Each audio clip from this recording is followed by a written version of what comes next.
Hello everyone, welcome to Geography classes. I am Pradeep Kumar and today we are going to discuss our next part of most important MCQ series जो कि आपके NTA NET, KVS, DSSB, CTET और other जो state teaching exam होते हैं geography से related उन सभी के लिए काफ़ी ज़्यादा इम्पोर्टेंट होने वाले हैं।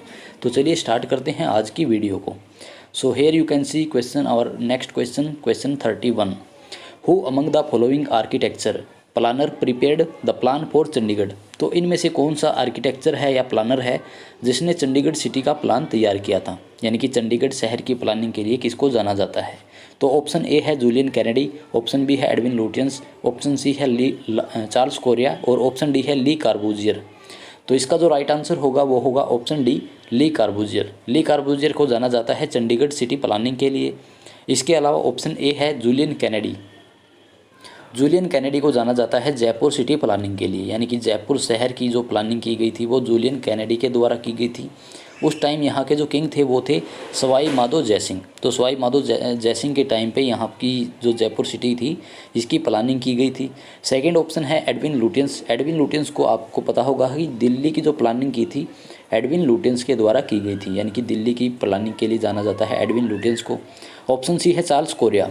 चार्ल्स कोरिया को जाना जाता है इंडियन आर्किटेक्चर की तरह, यानी कि इंडिया के जो आर्किटेक्चर थे, फर्स्ट आर्किटेक्चर थे चार्ल्स कोरिया, जो पोस्ट इंडिपेंडेंस टाइम में इन्होंने काफ़ी ज़्यादा इंपॉर्टेंट रोल प्ले किया था इंडिया की प्लानिंग करने के लिए, या अर्बन प्लानिंग में इनका काफ़ी ज़्यादा इंपॉर्टेंट रोल था। तो इंडिया के उस टाइम पे इन्होंने 100 से भी ज़्यादा बिल्डिंग्स के मॉडल तैयार किए थे जो काफ़ी ज़्यादा इंपॉर्टेंट थे। इसके बाद नेक्स्ट क्वेश्चन है हमारा क्वेश्चन नंबर 32।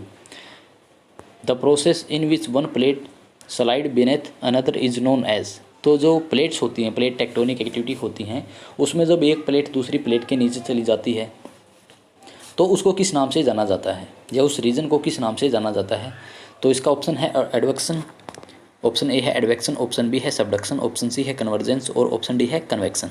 इसका जो राइट आंसर होगा वो होगा सबडक्शन। सबडक्शन का मतलब क्या होता है कि जब दो प्लेट्स मूव करती हैं एक दूसरे की तरफ तो क्या होता है कि जो हैवी प्लेट होती है, हैवी प्लेट लाइट प्लेट को ऊपर उठा देती है और उसके नीचे चली जाती है। तो जो लाइट प्लेट है वो ऊपर की तरफ मूव करती है और जो हैवी प्लेट है वो नीचे की तरफ मूव करती है।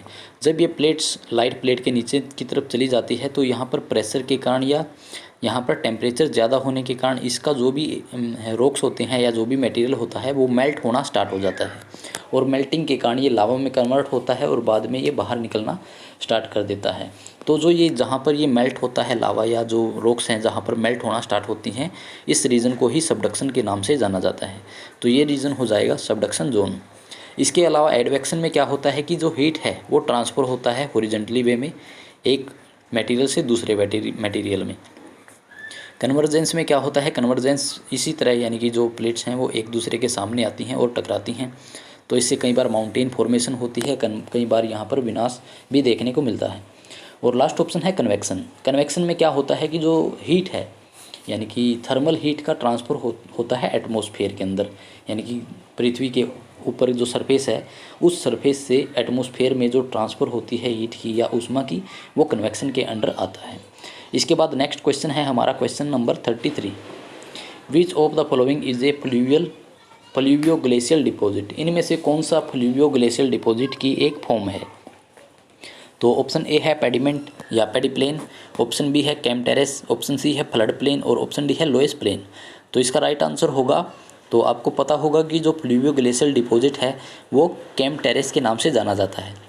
कैम टेरेस में बेसिकली क्या होता है कि जो भी मटेरियल एक ग्लेशियल फ्लूवियो ग्लेशियल अपने साथ बहा कर लाती है वो छोटी छोटी कटक के रूप में या छोटे छोटे टेरेस की फॉर्म में जमना स्टार्ट कर देती हैं, छोटी छोटी सी पहाड़ियाँ सी बन जाती हैं जिनको कैम टेरेस के नाम से जाना जाता है।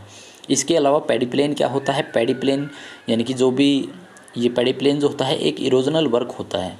कोई भी माउंटेन है उसके जो नीचे का जो पार्ट होता है उसको पेडिप्लेन के नाम से जाना जाता है, और इसका जो स्लोप होता है 5 से 7 होता है, जो काफ़ी जेंटल स्लोप माना जाता है। 5 से 7 डिग्री का इसका स्लोप होता है, काफ़ी जेंटल होता है। जैसे कि कोई भी रिवर है जब वो इरोजन करती है या कोई भी माउंटेन का जो नीचे का पार्ट होता है वहाँ पर इस रीजन को देखा जाता है। फ्लड प्लेन रिवर से रिलेटेड लैंडफॉर्म है, यानी कि फ्लूवियल लैंडफॉर्म है। फ्लूवियल लैंडफॉर्म यानी कि जब रिवर्स के अंदर क्वांटिटी वाटर की बहुत ज़्यादा हो जाती है या उसके अंदर डिपॉजिट इतना ज़्यादा हो जाता है कि वो उसको आगे नहीं बढ़ा सकती, तो वो तटों को तोड़कर या कोस्ट लाइन को तोड़कर मैदान में फैल जाती है, जिसको फ्लड प्लेन के नाम से जाना जाता है। फ्लड प्लेन का बेनिफिट ये होता है कि इससे जो नई मिट्टी है उसकी परत बिछ जाती है, लेकिन कई बार गाँव में या खेतों में या गाँव में बाढ़ के हालात यहाँ पर देखने को मिलते हैं, जो काफ़ी ज़्यादा नुकसान लोगों का हो जाता है।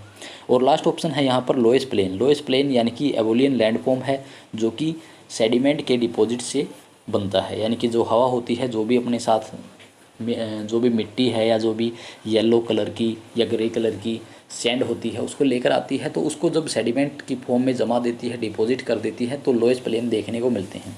जैसा कि चाइना है, चाइना के जो ईस्टर्न पार्ट में या अमेरिका के ईस्टर्न पार्ट में इस तरह के लोएस्ट प्लेन देखने को मिलते हैं।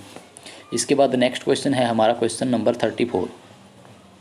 Who among the following scholar has given the subsistence theory related to coral reef. Coral reef से रिलेटेड जो सब्सिस्टेंस थ्योरी थी वो किसके द्वारा दी गई है? तो ऑप्शन ए है डेली, ऑप्शन बी है डेविस, ऑप्शन सी है डट्टन और ऑप्शन डी है डार्विन। तो इसका जो राइट आंसर होगा वो होगा डार्विन। चार्ल्स डार्विन को जाना जाता है सब्सिस्टेंस थ्योरी के लिए। इन्होंने 1842 में एक थ्योरी दी थी कोरल रीफ से रिलेटेड, तो वो थी subsistence theory of Charles Darwin. इसके अलावा दिल्ली को जाना जाता है स्लाइडिंग कॉन्टिनेंट्स के लिए, यानी कि जो माउंटेन बिल्डिंग फॉर्मेशन होती है उससे रिलेटेड इन्होंने थ्योरी दी थी स्लाइडिंग कॉन्टिनेंट्स की। डेविस को जाना जाता है साइकिल ऑफ इरोजन के लिए, या इन्होंने पेडिमेंट साइकिल ऑफ इरोजन या अलग अलग इनके जो साइकिल थे उनके बारे में इन्होंने बताया था। और डट्टन को जाना जाता है आइसोस्टेसी के लिए। जो आइसोस्टेसी का कंसेप्ट था वो दिया था डट्टन के द्वारा दिया गया था। इसके बाद नेक्स्ट क्वेश्चन है हमारा question 35। Which one of the following range of percentage of increase of CO2 in the atmosphere. तो इनमें से कौन सी परसेंटेज है CO2 की जो कि एटमॉस्फेयर में बढ़ गई है, या उसकी जो क्वांटिटी है वो एटमॉस्फेयर में ज़्यादा देखने को मिलती है, तो किस परसेंटेज में वो बढ़ी है? तो ऑप्शन ए है 5 to 10%, ऑप्शन बी है 10 to 15%, ऑप्शन सी है 15 to 30% और लास्ट है मोर देन 30%। तो इसका राइट आंसर होगा 30%, more than 30%, option D more than 30% जो CO2 की कंसनट्रेशन है एटमॉस्फेयर में वो देखने को मिलती है, यानी कि इसका परसेंटेज 30% ज़्यादा एटमॉस्फेयर में CO2 पाई जाती है। इसके बाद नेक्स्ट क्वेश्चन है हमारा क्वेश्चन नंबर 36। क्वेश्चन नंबर 36 है रीजन और असर्शन से रिलेटेड क्वेश्चन। तो इसको थोड़ा मैं जो संभाल कर देता हूँ। तो यहाँ पर दो स्टेटमेंट दी गई है, एक है असर्शन और दूसरा है उसका रीजन। तो हमें राइट आंसर को यहाँ पर चूज़ करना है। असर्शन ए है the shift of ITCZ is greater over sea than over land. तो जो ITCZ है यानी कि इंटर ट्रॉपिकल कन्वर्जेंस जोन है वो सी पर ज़्यादा देखने को मिलती है लैंड की बजाय, यानी कि सी पर वो उसका जो इन्फ्लुएंस है वो ज़्यादा है, लैंड पर कम है। और इसका रीज़न दिया गया है the land surface gets more heated than water body. तो जो लैंड सरफेस है वो जल्दी से गर्म हो जाती है, यानी कि ज़्यादा हीट वहाँ पर देखने को मिलती है वाटर बॉडीज़ के कंपैरिजन में। तो इसका आंसर देखते हैं। Both A and R are true but R is correct explanation of A. Both A and R are true but R is not correct explanation of A. और option C है A is true but R is false, और option D है A is false but R is true। तो यहाँ पर R लिखना था, R is true। तो इसका जो राइट आंसर होगा वो होगा option D A is false but R is true। तो देखिए जो ITCZ है यानी कि इंटर ट्रॉपिकल कन्वर्जेंस जोन है वो लैंड पार्ट पर ही ज़्यादा एक्टिव होता है, यानी कि लैंड पार्ट पर उसका इन्फ्लुएंस ज़्यादा होता है, ओशन पर उसका इतना ज़्यादा इन्फ्लुएंस नहीं देखने को मिलता, यानी कि ओशन पर उसका ज़्यादा इन्फ्लुएंस होता ही नहीं है। तो बेसिकली ITCZ रीजन जो होता है वो लैंड पार्ट पर ज़्यादा एक्टिव होता है। तो ऑप्शन ए जो है वो गलत है और ऑप्शन बी या आर जो है वो सही है, यानी कि जो हीट है हमारी अर्थ का सरफेस है वहाँ पर हीट ज़्यादा देखने को मिलती है as compare to ocean. UVI ultraviolet index was developed in. तो अल्ट्रा वायलेट इंडेक्स को कब डेवलप किया गया था? अल्ट्रा वायलेट इंडेक्स क्या होता है कि जो UV रेज आती हैं सन से पृथ्वी की तरफ, तो उन्हीं रेंज के लिए एक इंडेक्स तैयार किया गया था जिसका नाम था अल्ट्रा वायलेट इंडेक्स। तो अल्ट्रा वायलेट इंडेक्स को कब तैयार किया गया था? ऑप्शन ए है 1950, ऑप्शन बी है 1990s, ऑप्शन सी है 2000s एंड ऑप्शन डी है 2010s। तो इसका जो राइट आंसर होगा वो होगा ऑप्शन बी। 1990s के दशक में अल्ट्रावायलेट इंडेक्स को तैयार कर लिया गया था। अल्ट्रावायलेट रेज जो होती हैं वो काफ़ी ज़्यादा हार्मफुल होती हैं सभी ह्यूमन के लिए या प्लांट्स वगैरह के लिए, क्योंकि ये क्या करती हैं, डायरेक्ट रेज हमारे स्किन के ऊपर पड़ती हैं तो ये स्किन को काफ़ी ज़्यादा बर्न कर सकती हैं, जला सकती हैं, या कैंसर जैसी जो बीमारियां हैं वो पैदा हो सकती हैं। एटमॉस्फेयर के अंदर बहुत ज़्यादा गर्मी ये पैदा कर सकती हैं, तो ये इसलिए इसको काफ़ी ज़्यादा हार्मफुल माना जाता है। इसके बाद नेक्स्ट क्वेश्चन है हमारा question number 38। Which one of the following region is with high ocean water salinity. इनमें से कौन सा रीजन है जहाँ पर जो ओशनिक सैलिनिटी है वो सबसे ज़्यादा देखने को मिलती है। ऑप्शन ए है इक्वेटोरियल, ऑप्शन बी है पोलर, ऑप्शन सी है सब ट्रॉपिकल और ऑप्शन डी है सब पोलर। तो इसका जो राइट आंसर होगा वो होगा सब ट्रॉपिकल रीजन, ऑप्शन सी। सब ट्रॉपिकल रीजन में सैलिनिटी ज़्यादा देखने को मिलती है एज़ कम्पेयर टू बाकी के जो यहाँ पर इक्वेटोरियल है, पोलर है या सब पोलर रीजन है।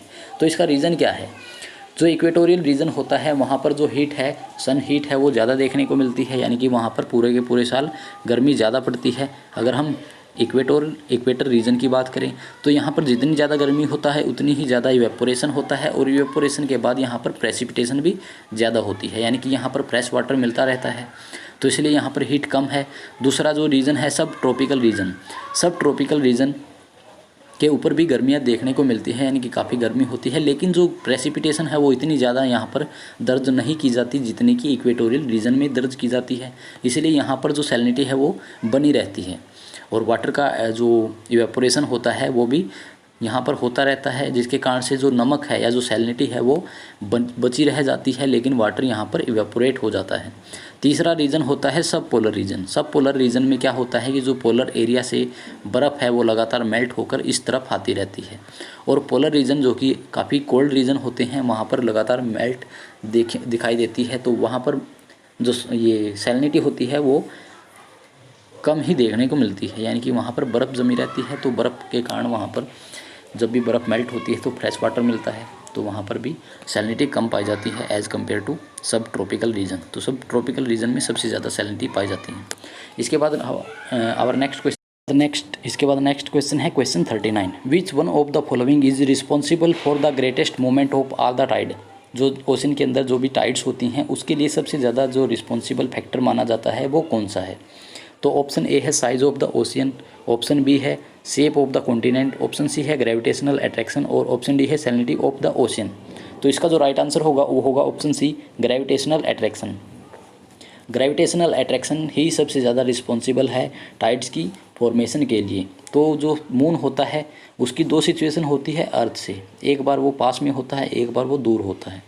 तो जब वो पास होता है उसको बोला जाता है पेरिजी, और जब वो दूर होता है उसको अपेजी के नाम से जाना जाता है, यानी कि अपभू और उपभू।